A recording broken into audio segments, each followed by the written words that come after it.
So I have a Proshade umbrella from Costco, and one of the arms broke in half. Basically, this metal piece right here, it just broke in half, snapped. And what I did was I just used a 1/2 inch PVC, and I heated it up using a heat gun, and I inserted the broken piece in all the way to halfway.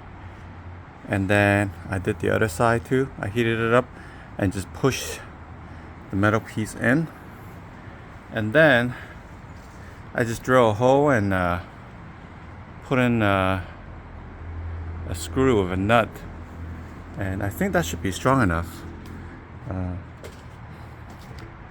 But it's holding up. I just did it right now. I don't think the PVC is gonna break anytime soon. Excuse me. And I think it should hold for a year or two. But anyways, that's how I repaired it. Piece of PVC, and then I heated it up. I inserted two of these, the broken piece in halfway, and then I drill a hole, and then I just put a screw through to hold it in place. Hope that helps someone.